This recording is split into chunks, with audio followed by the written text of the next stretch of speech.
오늘 이 아침 하나님께서 주시는 말씀 요한복음 17장 1절에서 16절 말씀 한 절씩 교독하겠습니다. 예수께서 이 말씀을 하시고 눈을 들어 하늘을 우러러 가라사대 아버지여 때가 이르렀사오니 아들을 영화롭게 하사 아들로 아버지를 영화롭게 하게 하옵소서. 아버지께서 아들에게 주신 모든 자에게 영생을 주게 하시려고 만민을 다스리는 권세를 아들에게 주셨음이로소이다. 영생은 곧 유일하신 참 하나님과 그의 보내신 자 예수 그리스도를 아는 것이니이다. 아버지께서 내게 하라고 주신 일을 내가 이루어 아버지를 이 세상에서 영화롭게 하였사오니 아버지여 창세전에 내가 아버지와 함께 가졌던 영화로서 지금도 아버지와 함께 나를 영화롭게 하옵소서. 세상 중에서 내게 주신 사람들에게 내가 아버지의 이름을 나타내었나이다. 저희는 아버지의 것이었는데 내게 주셨으며 저희는 아버지의 말씀을 지키었나이다. 지금 저희는 아버지께서 내게 주신 것이 다 아버지께로서 온 것인 줄 알았나이다. 나는 아버지께서 내게 주신 말씀들을 저희에게 주었사오며 저희는 이것을 받고 내가 아버지께로부터 나온 줄을 참으로 아오며 아버지께서 나를 보내신 줄도 믿었사옵나이다. 내가 저희를 위하여 비옵나니 내가 비옵는 것은 세상을 위함이 아니요 내게 주신 자들을 위함이니이다. 저희는 아버지의 것이로소이다. 내 것은 다 아버지의 것이요 아버지의 것은 내 것이온데 내가 저희로 말미암아 영광을 받았나이다. 나는 세상에 더 있지 아니하오나 저희는 세상에 있사옵고 나는 아버지께로 가옵나니 거룩하신 아버지여 내게 주신 아버지의 이름으로 저희를 보존하사 우리와 같이 저희도 하나가 되게 하옵소서. 내가 저희와 함께 있을 때에 내게 주신 아버지의 이름으로 저희를 보존하와 지키었나이다. 그 중에 하나도 멸망치 않고 오직 멸망의 자식뿐이오니 이는 성경을 응하게 함이니이다. 지금 내가 아버지께로 가오니 내가 세상에서 이 말을 하옵는 것은 저희로 내 기쁨을 저희 안에 충만히 가지게 하려 함이니이다.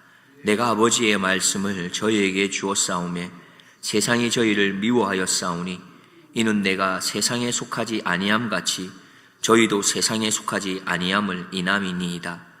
내가 비옵는 것은 저희를 세상에서 데려가시기를 위함이 아니요 오직 악에 빠지지 않게 보존하시기를 위함이니이다. 내가 세상에 속하지 아니함같이 저희도 세상에 속하지 아니하였삼나이다. 나이 많은 한 어르신께서 연로하기도 하고 몸이 좀 불편하기도 해서 병원에 입원하게 되셨습니다. 자녀들이 아버지 앞에 모여서 걱정되는 마음으로 또 무엇인가 해줄 게 없나 이런 생각으로 묻게 됩니다. 아버지, 지금 가장 생각나는 거 그게 뭐가 있으세요? 묻게 됩니다. 그러자 이 어르신이 잠깐 생각하신 후에 이렇게 말합니다. 나는 평생 열심히 살았는데 돌아보니까 내가 무엇을 위해 그렇게 열심히 살았는가 그걸 잘 모르겠구나. 여러분 이 말이 마음에 좀 남지 않으십니까? 우리는 정말 열심히 살아왔습니다. 가정을 위해 자녀를 위해 책임을 감당하며 여기까지 왔습니다. 그런데 열심히 사는 것만큼이나 아니 열심히 사는 것보다 더 중요한 것이 있다는 사실이죠. 그건 열심히 기도하는 것입니다. 기도해야 우리가 열심히 사는 그 삶이 잘못된 방향이나 잘못된 열심이 되지 않기 때문이지요.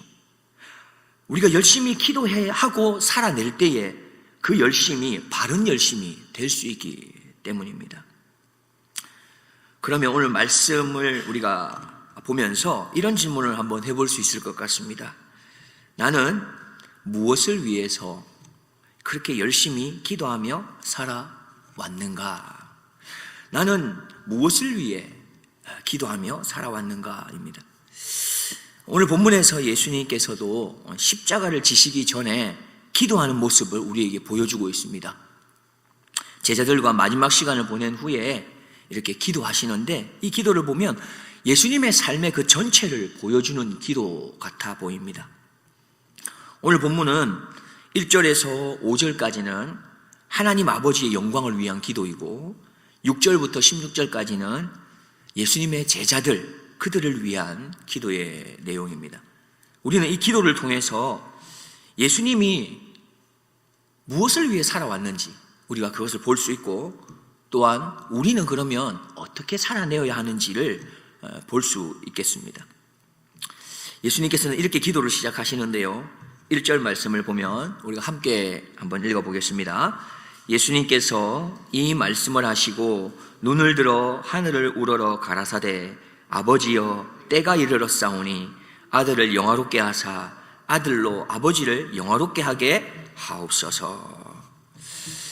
예수님께서는 지금 때가 이르렀습니다, 아버지 때가 이르렀습니다 이야기합니다. 여기서 말하는 때는 무엇일까요? 우리가 잘 아는 것처럼 이 이후에 예수님은 하나님의 뜻에 따라서 십자가의 길을 가시게 됩니다.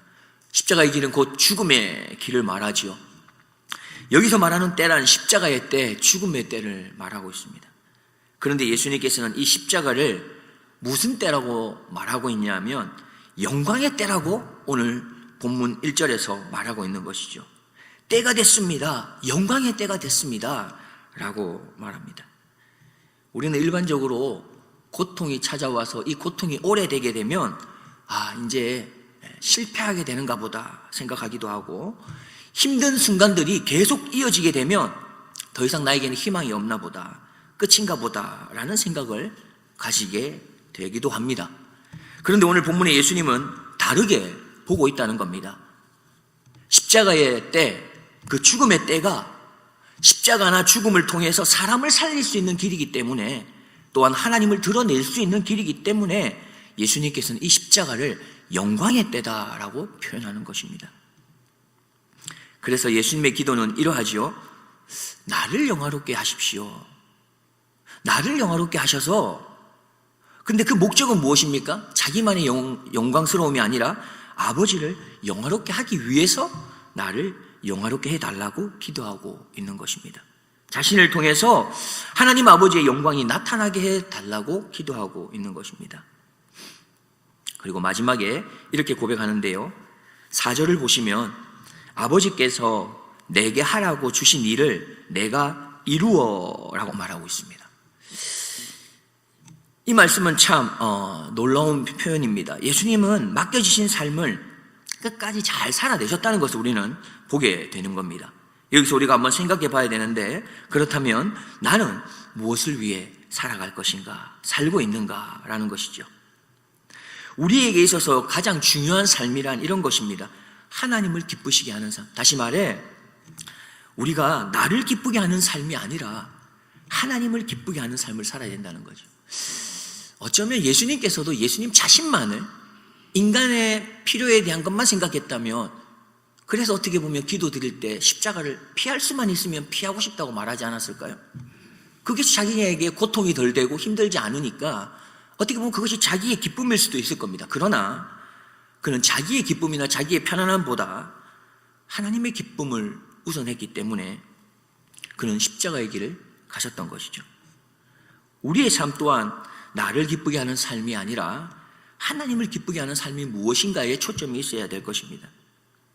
우리의 삶 또한 내가 드러나는 삶에 초점이 있는 게 아니라 하나님을 드러내는 삶에 초점이 있어야 되는 것이죠. 그래서 누군가는 그렇게 한답니다. 내가 어떤 맡겨진 사역을 잘 감당하고 내 이름이 드러나고 내가 드러나면 그는 오히려 마음이 불편하다는 것이죠. 왜 그렇습니까? 내가 드러난 것이 목적이 아니었기 때문에 그런 것이죠. 내가 잘 교회를 섬기고 맡은 바 직분을 잘 감당하고 누가 드러나야 됩니까? 예수님이, 하나님이 드러나야 되는 것입니다. 그래서 우리는 기도를 이렇게 바꾸어야 할 것 같아요. 하나님, 내 가정도 잘 되고 내 사업도 잘 되고, 그 기도가 필요 없는 것은 아니지만 무엇보다 우리가 초점을 맞춰야 될 것은, 하나님, 내 삶을 통해서 하나님이 드러나게 해 주십시오 라고 바꾸어야 되는 것이죠. 제가 기도하는 팁을 아시는 분도 계시지만 하나 드리겠습니다. 하나님, 지혜로운 기도는 이런 것 같습니다. 하나님, 제가 사업이 참 번창하기를 원합니다. 하나님 도와주십시오. 이 기도보다는 비슷한 기도인데요, 이렇게 표현하면 어떨까요? 하나님, 제가 우리 교회에서 11조를 가장 많이 할 수 있도록 도와주십시오. 11조를 가장 많이 하려면 어떻게 돼야 됩니까? 사업이 번창해야겠죠. 똑같은 거지만 우리가 포커스와 초점이 어디에 있는가를 보여주는 것 같습니다. 예수님께서는 계속해서 제자들을 위한 기도로 넘어가고 있습니다. 예수님은 한 가지를 알고 계셨는데요. 무엇이냐 하면 이제 곧 제자들을 떠나야 한다는 겁니다. 그리고 제자들은 이 세상 가운데 남겨둬야 한다는 것입니다. 그래서 예수님의 기도는 오로지 한 가지에 초점이 있습니다. 우리가 읽어봤지만 예수님은 이렇게 말합니다. 아버지여, 저들을 보존해 주십시오. 이 보존이라고 하는 단어가 본문에 계속 반복되고 있는데 11절에서도 저희를 보존하사, 12절에서도 저희를 보존하와 지키었나이다, 15절에서도 오직 악에 빠지지 않게 보존하시기를 위함이니이다 라고 계속 반복하고 계십니다. 예수님의 기도는 이런 것이지요. 하나님, 이제 저는 하나님 나라로 가지 않습니까? 그래서 제자들과 함께 하지 못하지 않습니까? 그러니 하나님, 이제 제가 그들을 도와줄 수가 없습니다. 하나님이 저들을 도와줘야 됩니다. 이 말씀 아니겠습니까? 마치 이런 것입니다. 부모가 자식을 위해 드리는 기도처럼 말입니다. 하나님, 저 아이 좀 도와주세요. 저 아이 좀 지켜주세요. 내가 못 지켜주니까 하나님이 지켜주셔야 돼요. 이런 말 아니겠습니까? 우리는 여기에서 몇 가지를 좀 살펴보고자 합니다. 하나님께서 우리를 보존하시게 되면 우리는 어떤 일이 일어나게 되는 걸까요? 하나님이 우리를 보존하시면 우리의 삶에는 무엇이 나타나게 될까요? 오늘 본문에서는 첫 번째로는 하나 되게 된다 말씀하십니다. 11절 말씀 우리가 같이 한번 읽어보겠습니다. 나는 세상에 더 있지 아니하오나 저희는 세상에 있사옵고 나는 아버지께로 가옵나니 거룩하신 아버지여, 내게 주신 아버지의 이름으로 저희를 보존하사 우리와 같이 저희도 하나가 되게 하옵소서. 예수님의 기도가 무엇입니까? 하나님, 아버지하고 저가 하나인 것처럼 그들도 하나가 되게 달라고 기도하고 있습니다. 그렇게 보존해 달라고 하십니다. 하나님이 그러면 우리를 보존하시면 어떤 일이 일어나겠습니까? 우리는 하나 된다는 겁니다. 사람들은 어떻게 보면 가까울수록 더 이렇게 부딪히는 일이 많은 것 같습니다. 가족도 그렇고 교회도 그렇고요. 그런데 하나님이 그 가운데 붙드시게 되면 우리는 이해할 수 있게 됩니다. 용서할 수 있게 되고요. 결국 하나가 될 수 있다는 겁니다. 하나됨은 노력이 아니라 하나님이 붙드심으로 인하여 우리에게 나타나는 열매라는 것입니다. 두 번째로 하나님이 우리를 보존하시면 나타날 수 있는 것들이 바로 기쁨이라는 것입니다. 13절 말씀 또 같이 한번 읽겠습니다. 시작.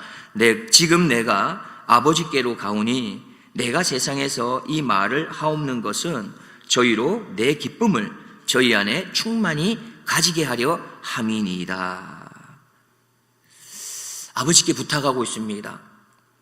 저희들 안에 내 기쁨이 충만하기를 원한다고. 하나님 그렇게 보존해 달라고 기도하고 있는 것입니다. 하나님이 보존하게 되면 기쁨이 충만하다는 것입니다. 하나님이 보존하시고 붙드시는 사람은 환경이 어려워도 그 마음이 무한정 그렇게 무너져 내리지만은 않는다는 것이에요. 우리가 잘 알고 있는 것처럼 바울과 실라가 감옥에 갇혔습니다. 그런데 그들은 어떻게 합니까? 하나님이 보존하시고 하나님이 붙들고 있으니까 감옥 속에 있어도 그들에게는 찬송이 있을 수 있었습니다. 기쁨이 있을 수 있었던 것이죠. 그러면 왜 하나님이 제자들을 보존하십니까? 왜 예수님이 제자들을 보존해 달라고 이렇게 부탁한 것일까요? 그들이 세상으로부터 미움을 받게 되기 때문에 그렇습니다. 14절을 보면 내가 아버지의 말씀을 저에게 주었사오매 세상이 저희를 미워하였사오니 이는 내가 세상에 속하지 아니함 같이 저희도 세상에 속하지 아니함을 인함이니이다. 그러면 그들은 왜 세상의 미움을 받는 것입니까? 왜 세상의 미움을 받는 것이죠? 그것도 오늘 본문에 나옵니다. 14절 우리가 읽었습니다. 내가 아버지의 말씀을 저희에게 주었기 때문에. 8절 말씀해 보면 나는 아버지께서 내게 주신 말씀을 저희에게 주었사오며, 좀 더 구체적으로 이야기합니다. 저희는 이것을 받고 내가 아버지께로부터 나온 줄을 참으로 아오며 아버지께서 나를 보내신 줄도 믿었사옵나니. 무슨 말입니까? 제자들이 하나님의 말씀을 받았고 예수님을 믿었기 때문에 그들에게 주어진 것이 세상으로부터 미움을 받는 것이다 말씀합니다. 그들이 특별히 세상에 속하지 않기 위해서 힘쓰고 있기 때문에 그들은 세상으로부터 미움을 받는 것입니다 라고 말했던 것이죠. 그런데 이것은 이상한 일이 아닙니다. 당연한 일입니다. 우리가 말씀대로 살면 어떻게 됩니까? 세상과 다르게 살 수밖에 없기 때문에 세상이 우리를 미워하게 되는 것입니다. 그래서 하나님은 이렇게 말씀합니다. 저 사람은 내 사람이야. 세상에 속하지 않았어. 나에게 속해 있어. 그래서 내가 지켜야 해 라고 말씀하십니다. 말씀의 결론을 맺고자 합니다. 사랑하는 성도님 여러분, 우리가 여기까지 온 것은 우리의 힘이 아니지 않습니까? 하나님이 붙들어 주셨기 때문에 우리가 여기까지 온 것이지 않겠습니까? 그래서 지금도 내 안에 믿음이라는 것이 일하고 있다면, 지금도 내가 여러분처럼 예배의 자리에 이렇게 있다면 하나님이 우리를 붙들고 계시다는 것입니다.